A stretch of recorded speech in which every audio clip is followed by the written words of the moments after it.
Okay, hello Internet. My name is Sam Laird, and I cover sports here for Mashable.com.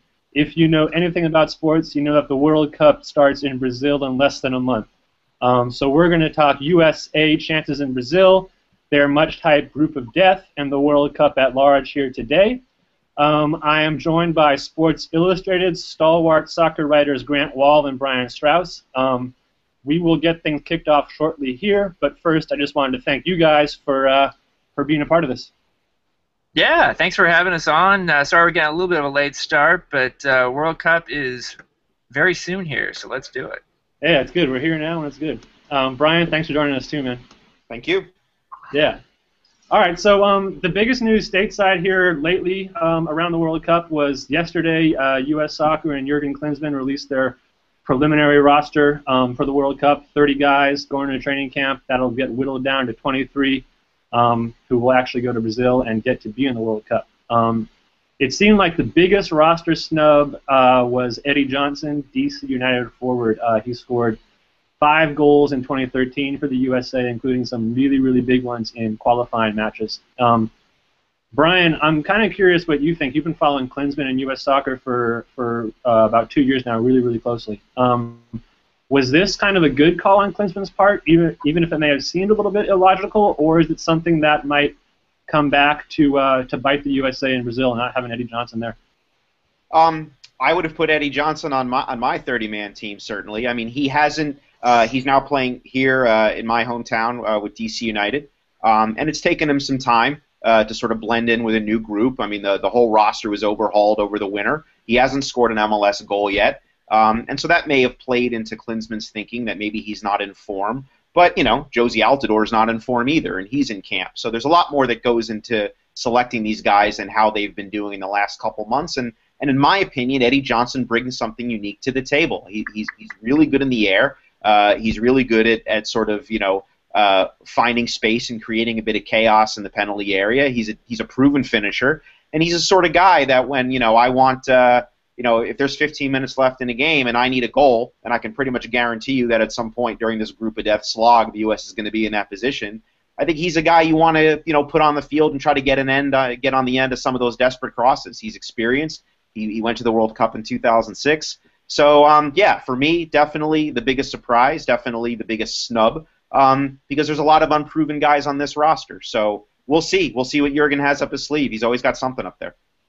Are there guys that you guys think can help fill that sort of attacking void? Not because there's a void, because they got lots of guys like Josie Altidore and Johansson coming, but like guys who can kind of pick up the slack where they're going to be missing Johnson there? Yeah, I mean, I look at the expected starter is Altidore for the U.S., and I expect that Clint Dempsey will be up next to him, either in a 4-4-2 or right behind him up front. Guys coming off the bench, Aaron Johansson had a very prolific year in the Dutch league.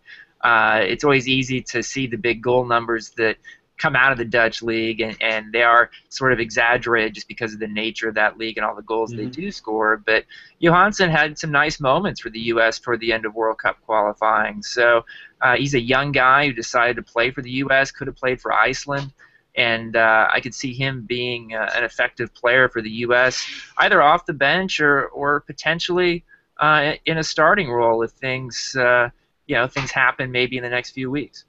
He's a really he's a very different player than Eddie, but I agree with Grant. I mean, he's a really exciting prospect, and I think he brings something to the table that quite frankly, I don't know the last time a U.S. forward looked as comfortable creating his own chances in the penalty area in traffic. I mean, guys like Eddie Johnson, Chris Wondolowski, they're finishers. They get on the end of passes. Josie Altidore is a target forward. He's there to sort of hold things up. Make room for other guys, win the ball, that sort of thing. Obviously can finish as well.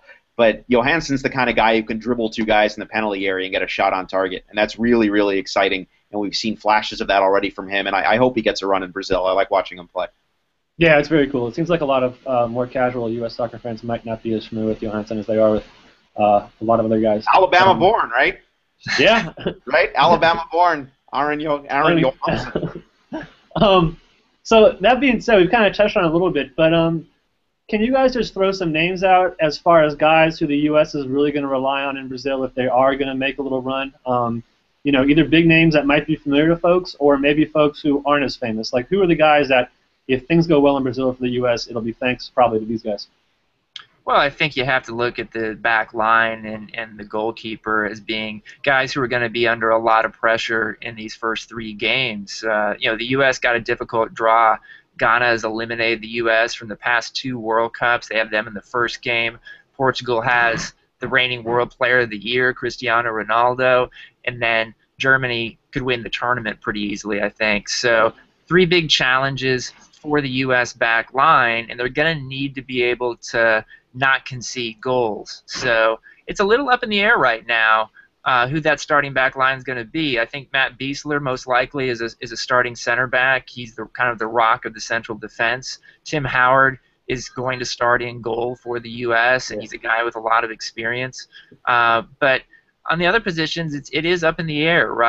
Omar Gonzalez is the most likely pairing with Matt Biesler, but we could see Jeff Cameron or Clarence Goodson in that other center back spot.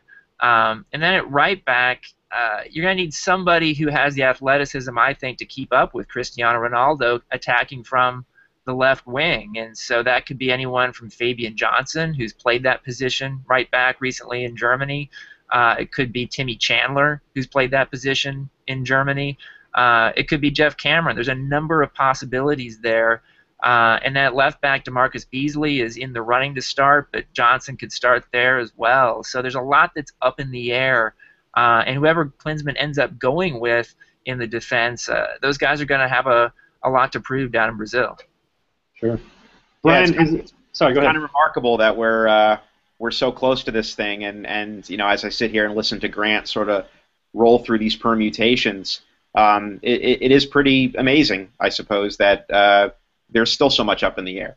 That something important as a back four at a World Cup against 3 juggernauts, against a group that's so tough it's funny. Klinsmann and his coaching staff still don't know what the back four is going to be like. And when you talk to veterans, talk to Tim Howard, they talk about chemistry, they talk about communication, they talk about a back four functioning as a unit. And he's got 3 weeks, to put that together, and it's a lot of work. There's a lot of work to do.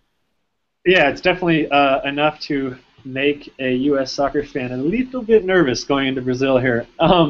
Brian, is there anyone, if there is anyone, who is it that you think will kind of be ready to bust out for the U.S. in Brazil? Is there anyone who you think the U.S. soccer fan may only be sort of casually or vaguely aware of now, but who they will know much better by the time the World Cup's over? Or do you think do you see it being more of a thing where the U.S. is going to have to rely on the familiar guys like Dempsey and Donovan and Altidore? Good question. Well, Grant mentioned Matt Biesler, and I think he's going to be a guy. I agree with Grant. I think he is the one guy who we can sort of write in ink into his spot along the back four. He's a really, really smart player, sees the game well. He's a good leader, and he's good with the ball at his feet, and that's something that Jurgen really values in a center back. And I think, obviously MLS fans, hardcore fans, are familiar with him. He's the captain of Sporting Kansas City, the reigning MLS champion. But I think for casuals, for people maybe new to the game, they'll see a guy who makes defending look a little bit more artistic. He's not a bruiser. He's not someone who's going to knock your head off. He's a smart technical player, and I think he's going to be huge. But yeah, other than that, this team will go as far as Michael Bradley and Clint Dempsey and Josie Altidore take them. I think another key player to keep an eye on is Jermaine Jones. He's a really German-American midfielder. He's a really polarizing player. People really have divergent opinions about whether or not he's the right partner for Michael Bradley in central midfield. Bradley is a guy who goes box to box. He likes to cover a lot of ground. He likes to influence and shape a game all over the field. And Jones kind of likes doing that too. And sometimes when you have 2 guys who like to be on the move, there can be communication issues. You can leave space open, that kind of thing. When Michael Bradley has played with a more conservative partner, be that Jeff Cameron, Kyle Beckerman, and a guy like that, we see Bradley's entire toolbox kind of in play, and he can really take over a game. So there's a lot of divergent opinion about whether or not Jones is the right partner, whether Jones, he can be a little robust sometimes in the pass or the tackle. He's a high wire act, and he makes people nervous, and so it'll. But Klinsmann loves him. Klinsmann loves the pairing, and I think as those two go in midfield, so will go the U.S. Certainly against Ghana and Portugal. Interesting. So it sounds like the back line is kind of where obviously the most questions are here entering training camp for the U.S.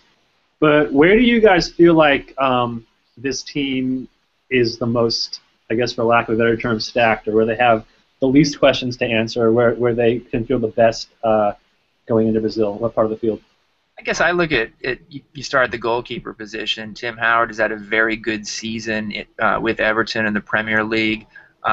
If he were somehow to have an injury or get into a situation of a suspension or something, then Brad Guzan, his backup, is also coming off a very good Premier League season. So I think that's one spot that Klinsmann doesn't really have to worry about too much, though I think the goalkeeper could get a lot of work, so we'll see how important that ends up being.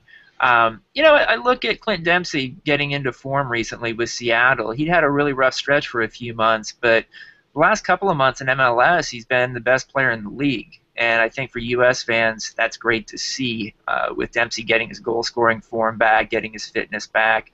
And Michael Bradley right now is, in my opinion, has been for a while the most indispensable player on the U.S. team. He's a guy that when he's out on the field, the team just plays better as a unit. When he's not out there, the team has really struggled the last couple of years.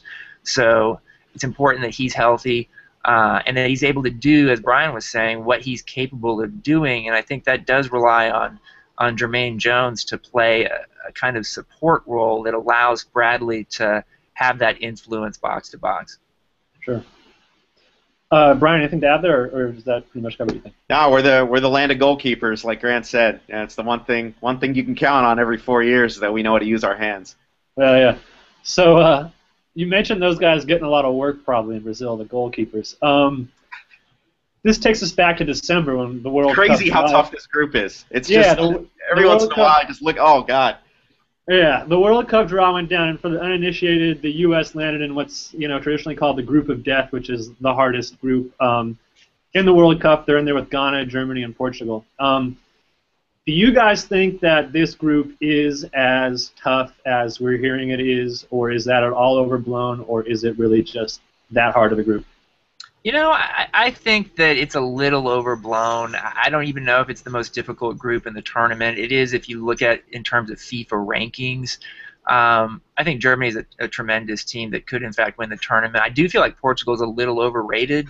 When you look at their World Cup qualifying group, they were beaten by Russia, which is a team that I think the U.S. is better than, and had some home results in qualifying important games where Portugal tied Israel, tied Northern Ireland. So, Cristiano Ronaldo is a fantastic player, but I think they've sort of, been up and down, and I think they're a beatable team at the World Cup. Ghana is a difficult team, so it is a very difficult group. On paper, I think the U.S. probably shouldn't advance. This is a group where most likely most people would say Germany and Portugal, but I look at other groups in the tournament. There's some other very difficult groups as well. There's one that has 3 previous World Cup winners in it, with England and Italy and Uruguay. Costa Rica also in that group, so it drops off a little bit. There's also a group with Spain, the Netherlands, and Chile, which are 3 fantastic teams, obviously, plus Australia. The U.S.'s group may be slightly different in that all 4 teams could make a run in the World Cup, not just 3 of the 4 teams. Mm-hmm. Interesting. Yeah, Brian, how are you feeling? Oh, sorry, Sam. I was just asking, how are you feeling about this quote-unquote group of death we got here? Oh, I think it's brutal. But it's luck of the draw. 4 years ago, the U.S. got the easy group. If you remember the tabloid, England, Algeria, and Slovenia. No, Grant's right. I mean, the U.S. could have landed with Spain, the Netherlands, and Chile, and the U.S. could have landed with England, Italy, and Uruguay, and then that would have been the group of death, because the U.S. is a better team than either Australia or Costa Rica. The U.S. being in Group G makes it the group of death. What I think is really sort of amazing about this quartet is the storylines that are just going to add.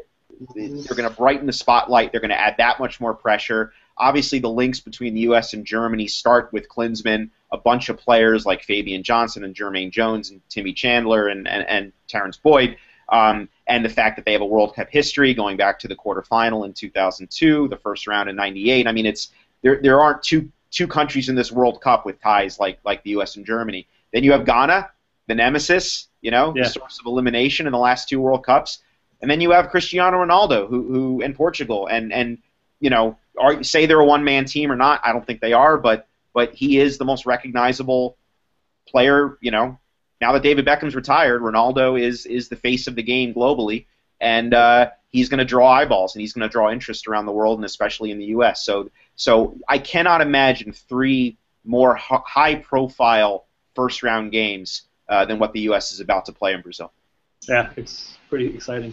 Now to put you guys on the spot here a tiny bit, when it's all said and done, who do you see coming out of this group? Can the U.S. do it, or who do you see being the 2 teams that go on to the elimination round?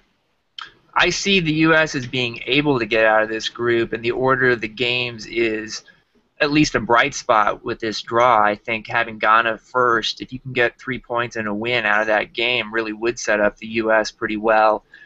Portugal second is another game where I think the U.S. can get points. Germany is going to be a difficult game, no matter how you look at it, to get points in. So all that being said, I think the U.S. could do it right now on paper. My feeling is that the U.S. won't be good enough to get out of this group.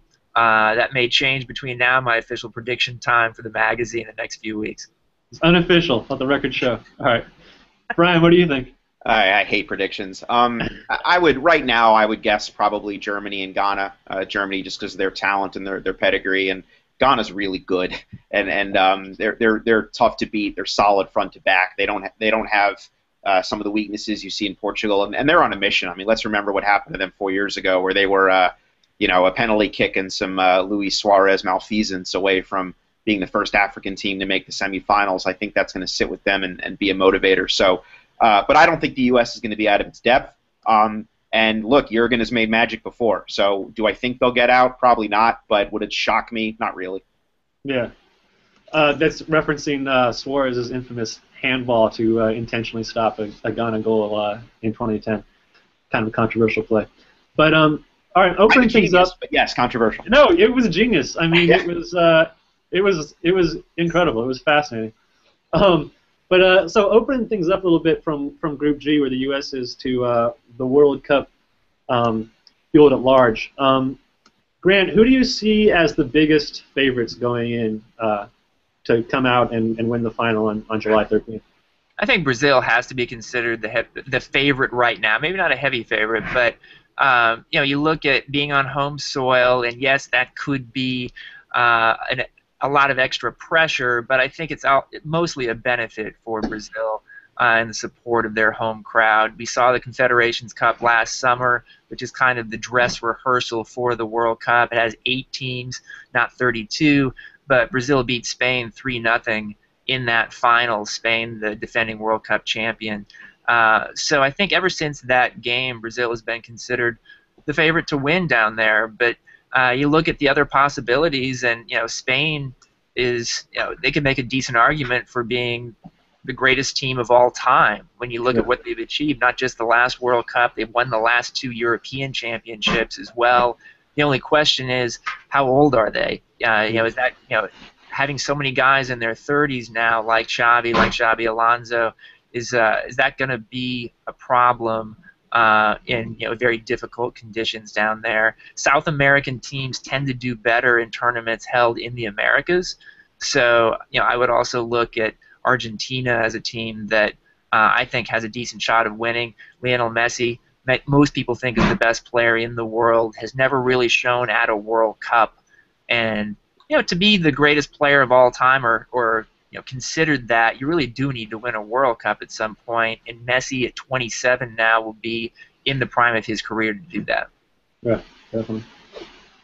Are there any more dark horse teams that, again, like the casual fan may not be aware of, like they are Brazil or Argentina or Germany, but who could make a run even all the way to the final? Yeah, I mean, there's a couple. You know, you look at Belgium, and so many people are saying they're a dark horse, and maybe they're not a dark horse. Maybe they're a favorite now. Yeah, yeah, But yeah. they've got this amazing generation of young, talented players who are succeeding all over Europe with their club teams, and they really did well in qualifying. This is Belgium's first major tournament of any kind that they've qualified for since 2002 at that World Cup, and yet they have so many guys all over the field who are really talented. I think they could make a deep run. Another dark horse, I think, is Chile. They drew into a difficult group with Spain and the Netherlands, the two finalists from the last World Cup.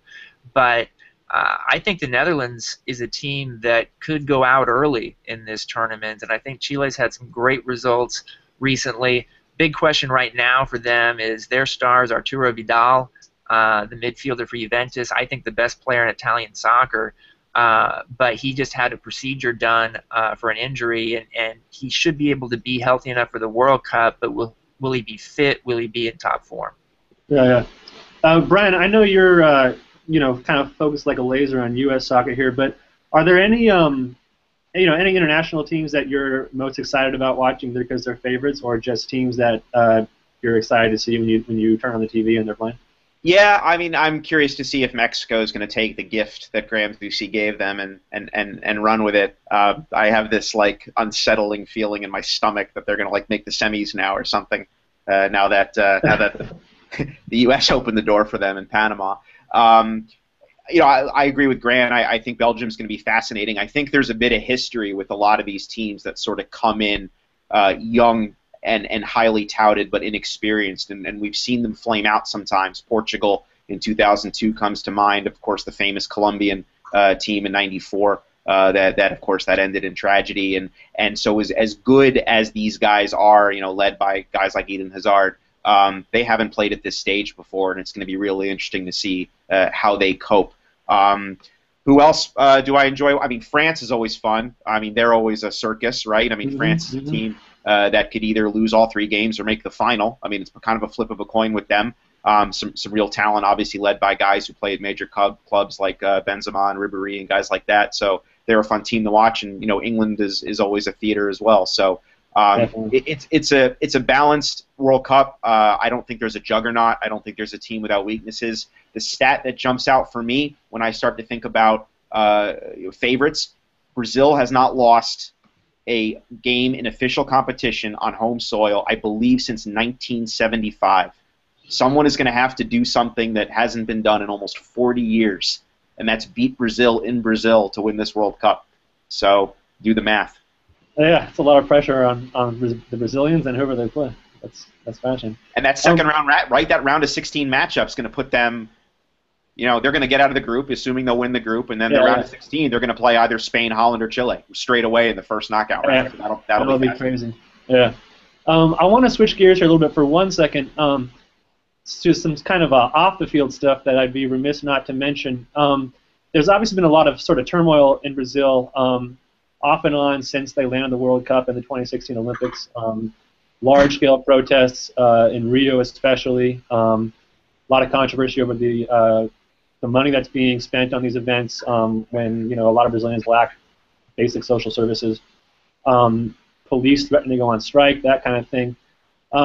Grant, do you have a sense that these protests and whatnot will become a major issue during the World Cup, or do you think that they might stay more of a side story? Or is it possible to predict that? Well, it's the great unknown off the field heading into this World Cup, Sam, because last year during Confederations Cup, you had 1.5 million Brazilians in the streets protesting in lots of different cities around the country, and it did impact how those games were staged. You literally had the smell of tear gas going into the stadium in Rio for the final. And so, yeah, there's plenty of questions of whether the scale of those protests that really reach a critical mass will continue again or get it even bigger this time around. Most people I talked to in Brazil, and I was down there for 2 weeks in December, seem to think that there will be protests throughout the tournament. They seem to think that the chances of them being bigger were not very high, that they would most likely be smaller. In the months since last summer, there have been a few Protests have continued, but there have been fewer people involved with them, and they've taken on a little bit more of a violent tone. No major violence, and so we'll just see how that goes once we get down there. The focus of the world's media will be on Brazil during this tournament. Definitely, yeah. A friend of mine's actually down there working on unrelated stuff right now, and she described it as already a lot of tension in the air. So definitely something to keep an eye on, even if it's impossible to predict. So back to the on-the-field stuff here. I'm curious. You got Messi, you got Ronaldo, other big names like that who I think most people know about if they pay any attention to soccer at all. But who are some players that you guys recommend trying to tune in and watch just because they're fun to watch, or they're good, or they're on the rise, or folks that if you want to get a little bit deeper into soccer, who are some players to track here in Brazil? Do you guys think?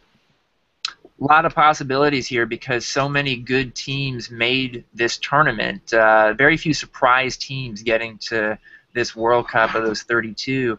We mentioned Belgium already. Lots of talented players. Eden Hazard, the Chelsea winger, being a guy that I really enjoy watching, and Romelu Lukaku is probably going to be their starting center forward. He's terrific this year with Everton. I look around at other teams, and a guy like Ivan Rakitic from Croatia, along with Luka Modric, are two guys who I think will make Croatia be a threat to Mexico getting out of that group that also includes Brazil and Cameroon. You look around that group that has Spain, Netherlands, and Chile. All three of those teams are fun to watch, but for different reasons, just the way they play the game, and you do get a full sense of the different styles that represent countries. I think if Arturo Vidal is healthy for Chile, he and Alexis Sanchez could really give trouble for that group. All right. Brian, anyone that you want to throw out there? Yeah, let me think. I guess for people that are sort of, really getting into the game, for the first time, or sort of, give it a shot every 4 years, a player that springs to mind is Andrea Pirlo from Italy. Yeah. He was in, I don't know if people have seen that Nike pickup game commercial where all the kids choose to be different players. Pirlo is the one who takes the ball off the face in the wall. He is a deep-lying playmaker. He's one of the very few players in the world who sort of pulls the strings for his team, hanging sort of just above the back four rather than further up the field. And it just takes a really special sense of vision and awareness and an ability to create space for yourself on the ball, hit guided missile passes over 30 and 40 yards. He's really a genius at work, and he was robbed, in my opinion, of the Golden Ball, the World Cup MVP award in 2006. In my opinion, he was really the inspiration for the Italian team that won that World Cup. And this will be his last World Cup, and I just think he's a unique player. And I think if people want to get a sense of how a person can quarterback a soccer team on the field, they should watch Andrea Pirlo. I really enjoy him. Yeah, I would second that. He's amazing to watch on the field, and he's fascinating. You guys have similar beards. Yeah, that's right. I'm just trying to be like Pirlo, man. All right, well, we're going to wrap up here in a second, but second to last thing I wanted to get from you guys is just some top matches, either from the group play stage or things that we'll likely see in the round of 16. Matches to watch out for. Well, the first game in that group with Spain and Netherlands is Spain-Netherlands, and that'll be in Salvador, rematch of the World Cup final from 2010, in which the Dutch uncharacteristically played like thugs. And I have a hard time thinking they'll do that again this time. And then also, too, we talked about the potential round of 16 game between Brazil and either Spain or Netherlands or Chile. Just that's a crazy matchup to have an elimination game that early between teams that are that good. Brazil didn't get any favors, with this draw, and any of the games involving Uruguay, England, and Italy. That group is going to be crazy just to see which of those teams ends up not making it out of the group. Mm-hmm. Brian? Yeah, that covers it. I'm trying to think. I always like the Koreans are always good fun because they play at 1,800 miles an hour and they buzz around, and it'll be fun to maybe see them go up against Belgium, get a sense of what Belgium's made of. Obviously, we'll be sort of focused on the U.S. games. I'm looking forward to Mexico-Brazil. I'm looking forward to see whether Mexico takes the gift they've been given and makes a run of it and gives Brazil a game. But yeah, I mean, the fact that you have first-round matchups, well, it speaks to sort of the ludicrous seeding that FIFA does for the World Cup, because you can argue these teams should be in different groups, but the fact that we're going to get Netherlands, Spain in the first round, the fact that we're going to get England, Italy in the first round is pretty remarkable. Yeah. One I'd throw out there is Italy versus England in Manaus on June 14th. Two historic soccer powers with histories of war between them, playing in the middle of the Amazon jungle with their loyal fans, supposedly going halfway around the world to go in the middle of the jungle and watch them play. I can't wait for that one. Whatever happens in that game, I can't wait to see all like the front pages in the two countries the next day. And just completely. Well, regardless of the result, it's going to be nuts, and there's going to be all kinds of provocative stuff, and I'm going to log on to the internet the next morning, and it's the first thing I'm going to do. Look for the inflammatory front pages in both countries. Yeah, high drama for sure. All right, well, last thing before I let you guys go. What is your dream World Cup final on July 13th? Final two teams standing, and then someone wins it. I'll just throw one out right now. I would love to see Brazil and Argentina, two South American powers, going at it in the Maracanã, and whoever wins that would be an awesome story. Well, that would definitely be an awesome story, and my head tells me Argentina-Brazil in the final actually is what I'm predicting we'll see. Argentina got a pretty good draw in the sense that it doesn't have Brazil or Spain on its side of the draw. It got a pretty easy group, and I think they can get to the final and even win against Brazil. It would be an amazing story if the United States got to the final, and we're all about amazing stories. So if that somehow did happen, it would certainly be enjoyable to cover. Yeah, I'm with that. Brian? Yeah, I mean, Brazil-Argentina would be an epic game to attend.